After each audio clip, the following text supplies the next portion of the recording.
Hi, everybody. I'm your host, Wendy Nystrom with Environmental Social Justice. Today's special guest is Oliver English. He is the co-founder and CEO of Common Table Creative. Welcome to the show, Oliver. Thank you so much for having me, Wendy. Great to be here with you. Oh, anytime. And it's a pleasure to have you because Common Table Creative is a very interesting organization. It's an impact-driven production and hospitality company that specializes in advancing global food, sustainability, and social justice issues. Could you tell me, how did this come about? How did you start this company? Absolutely. Kind of by accident, honestly. I never thought that I would be sitting here with you in my front garden in Venice Beach, having this conversation about the future of sustainable food and the future of environmental issues more broadly. My journey started early on in the restaurant business. My parents were chefs. They met at cooking school. I spent my whole life working in restaurants from when I was very young, dishwasher, busboy, pizza cook, line cook, you name it in the restaurant business, I've worked in the biz. Eventually growing into a role designing, developing, and opening restaurants around the world for originally a number of amazing chefs, and then eventually my family restaurant group. And I had a couple of experiences that really transformed my relationship with the environment and with the world and with the food system. 6 years ago, I was living and working in Abu Dhabi to open a new restaurant. And about 2 weeks before we were set to open, I was sitting at the bar. I had my suit, my New York self, and I ordered big steak and potatoes, big glass of wine, side salad, all this food. And about halfway through my meal, I looked down at this big spread, and for the first time, thought to myself, "Wait a minute, where did all this food come from?" Yeah. I've been in the desert for nearly 2 months, hadn't seen a farm, hadn't seen a fresh body of water. How did all of it get here? And so I asked our chef at the time to come out, and we had a long conversation about each one of the ingredients. It was like over 5 ingredients from over 8 countries. And we talked about, exactly, shocking. And we talked about, where the tomato came from, how it got here, how long ago was it harvested to get it here on time, and then how much salt and fat and sugar do you have to make it to taste like something. Then I saw how much food was being wasted. So all of this kind of came together at once, and I was like, wow, I have never asked this question for someone who grew up in the restaurant business, studied hospitality in school, worked for all these amazing chefs. This was never part of the conversation. Got back to New York, started asking my friends, "Hey guys, where are the blueberries from?" And they're like, "The grocery store." And I was like, maybe there's a bigger disconnection here. And then fast forward 3 months later, I was opening another restaurant in the Bahamas. I sought out a local farmer to get some produce for the restaurant.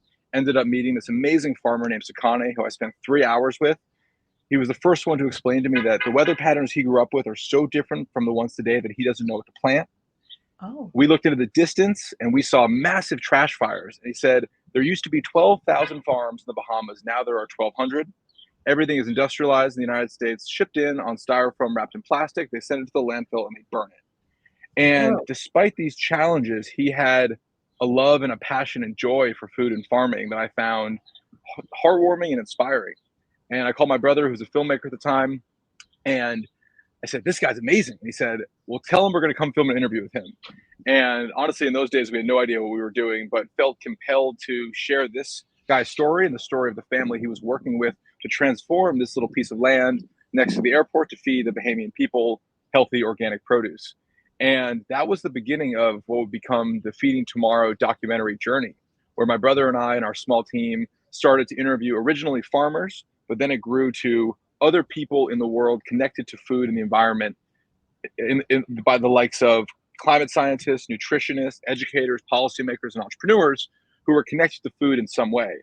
And our vision and our goal from the very beginning was, with population growth, climate change, health epidemics, all of these interconnected challenges we face, what role does our food system play in being a solution to those interconnected challenges? And how do we incentivize and inspire individuals to take part in a more sustainable future through the food that we eat and consume and the farmers that we support?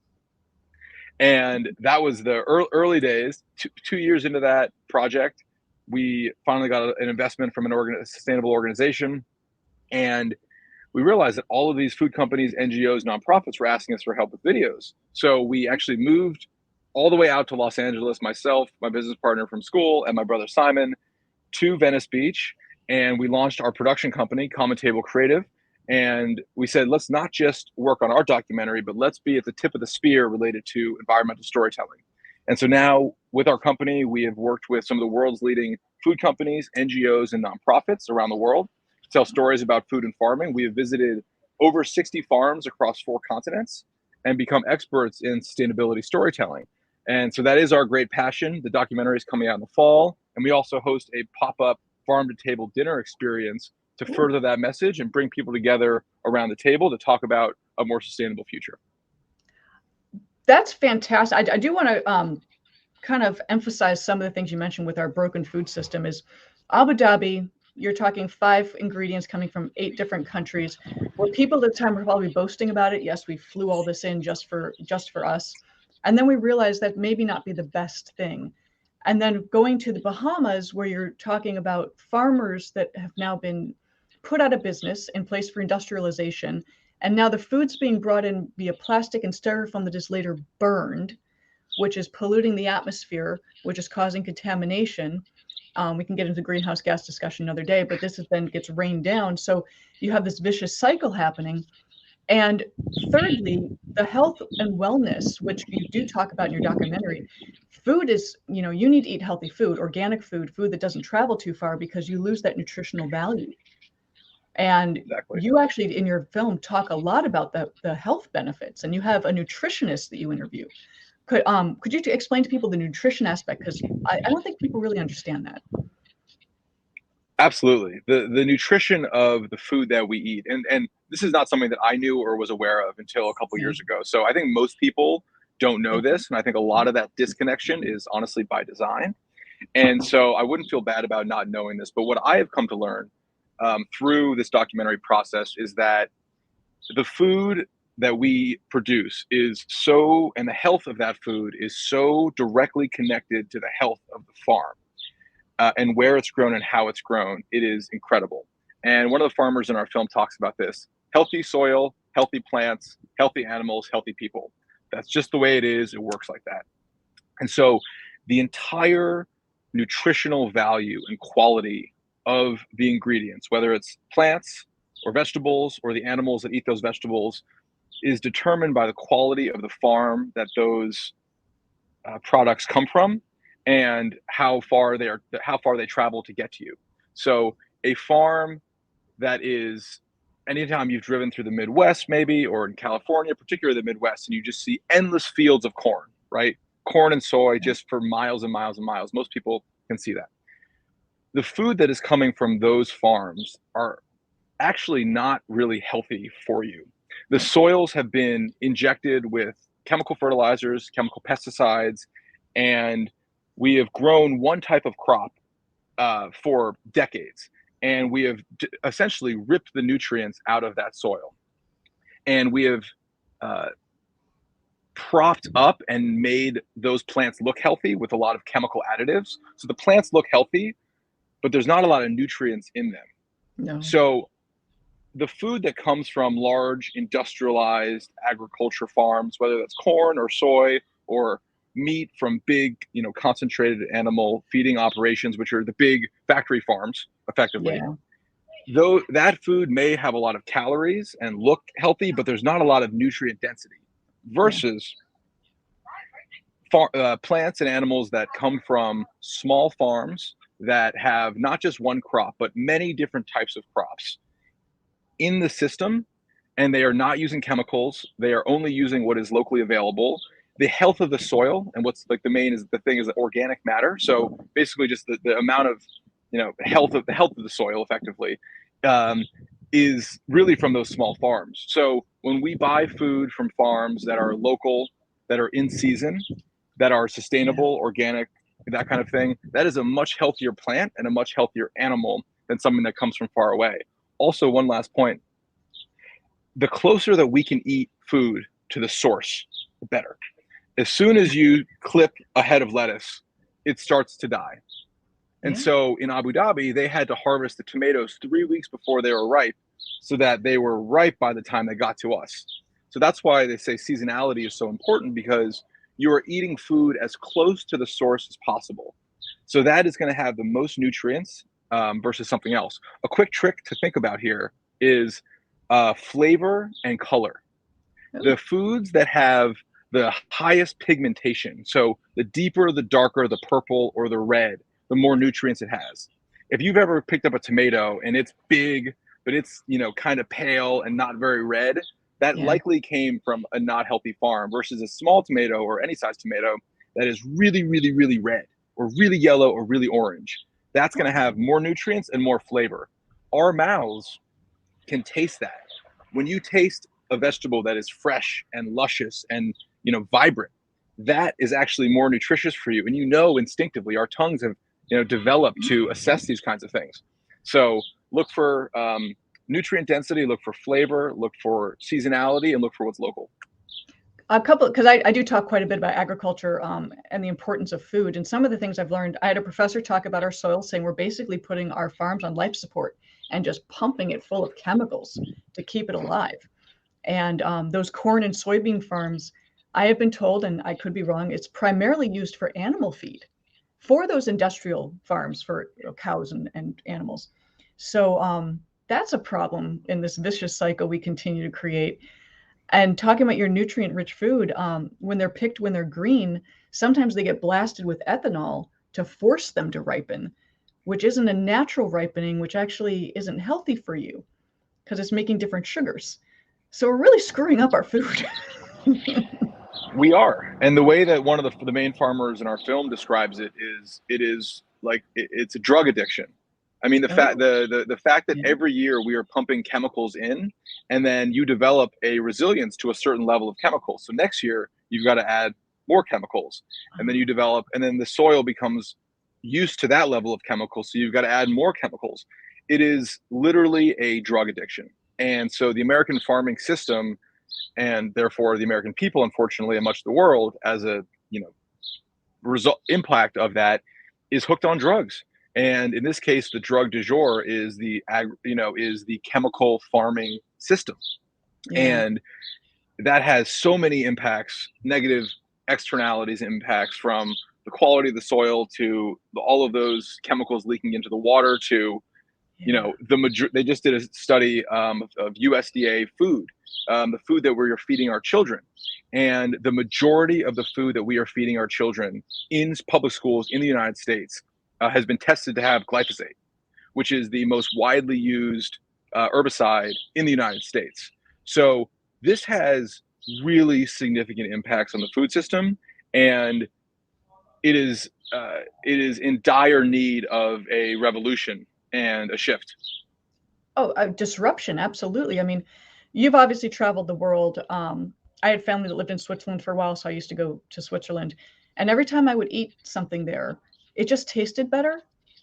And I remember thinking, what are they doing so differently that we don't have here? And then as I learn, as I talk to people like you and I get educated, we have so many bad things in our food that other countries have banned and made illegal.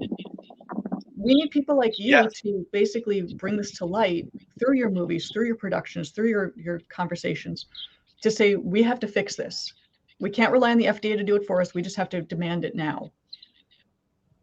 you're absolutely right. And I would say the Europeans are far and away ahead of us in terms of Many what they things. ban. I mean, many things environmentally and food systems wise, not even a question.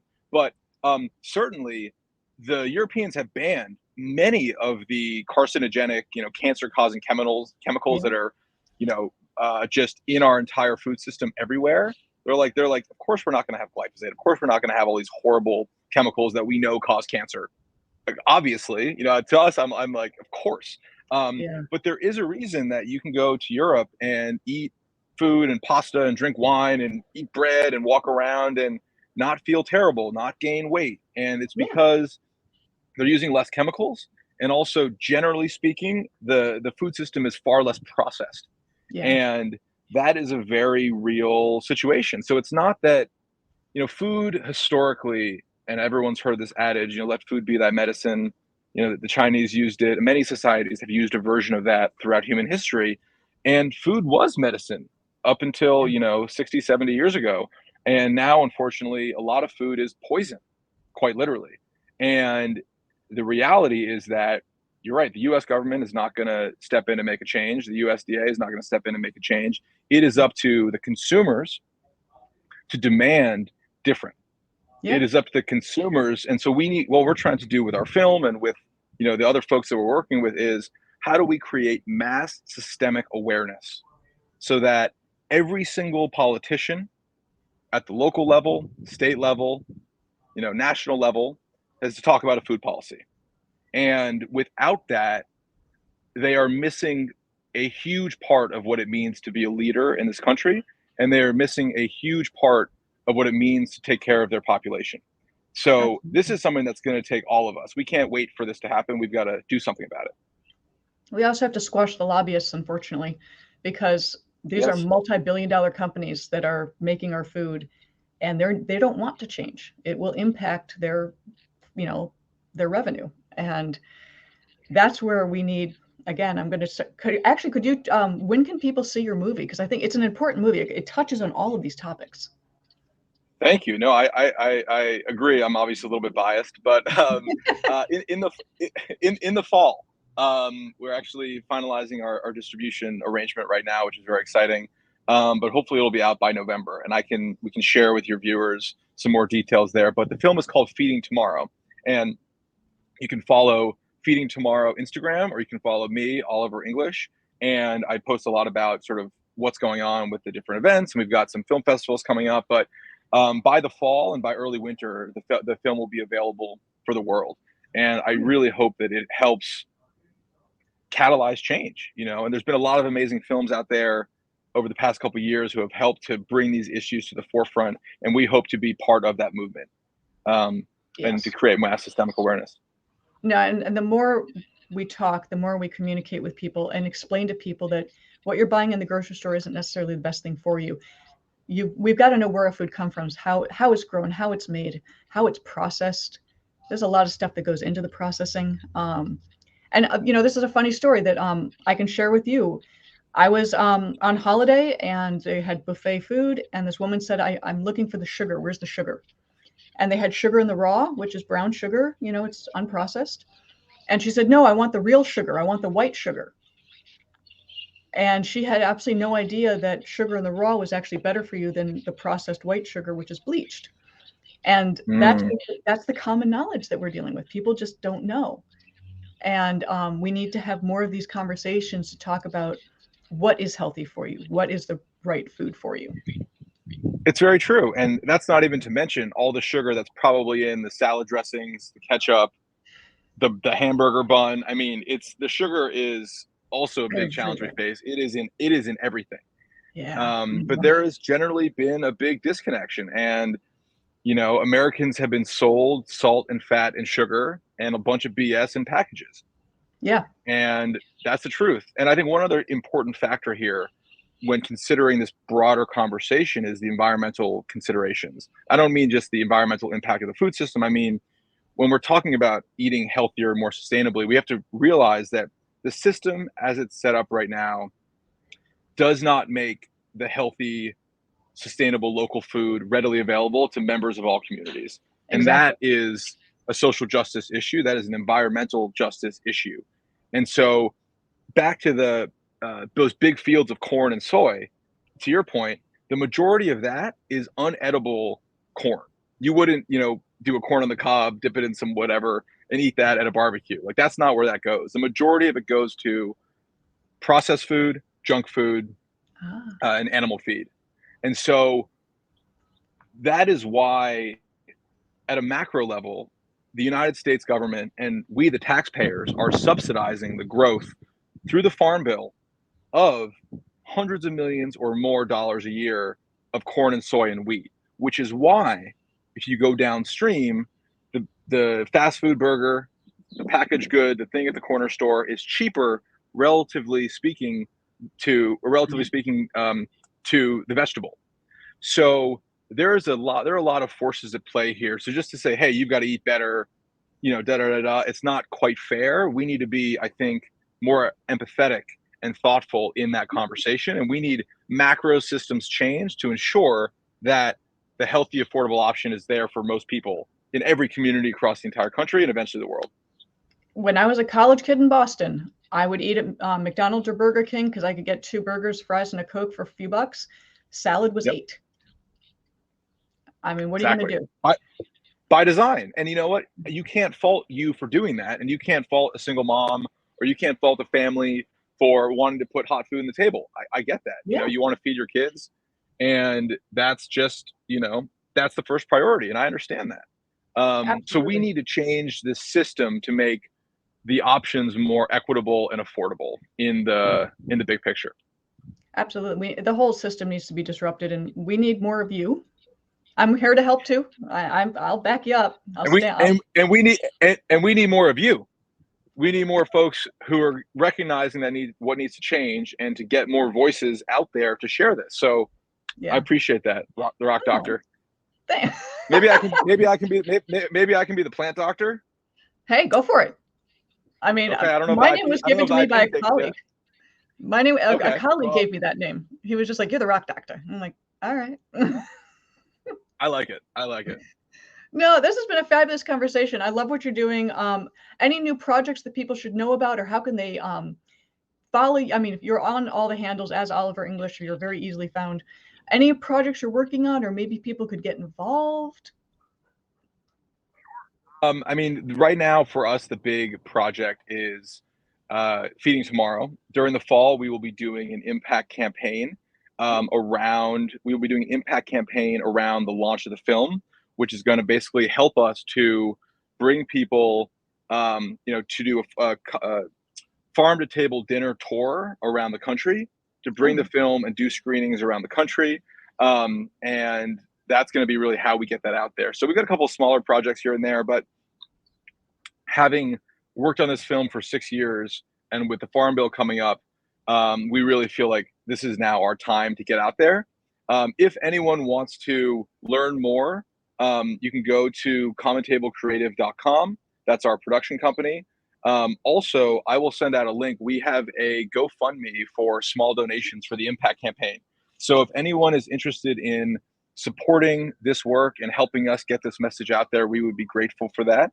And then also follow Feeding Tomorrow and Oliver English on Instagram, and you can message me there, and we're pretty active in sharing what's going on. But I can share the link to the GoFundMe as well for anyone who wants to support. We would be grateful. Our mission is to educate and inspire people to think differently about food, and to contribute to the greatest and most important environmental movement of our generation through food. And that's what we're doing. That's what we're about. Healthy food for everyone. I mean, that's the messaging. Everyone should be the same, have the same access. So on that, Oliver, thank you so much for your time today. I am grateful. You're a very busy man, so taking this time is very important to me. So I do thank you for that. Anytime you want to come back or give us an update, open invitation, just let me know. But thank you for your time. I do appreciate it. I appreciate you, Wendy. Thank you so much. Keep up the good work. Oh, thank you. So, okay, guys, I'm Wendy Nystrom, your host with Environmental Social Justice. We'll catch you next time. Please check out Oliver English. He is on every handle imaginable. He's easily found. They're doing good work. Support their work. Thank you. Bye. Cheers.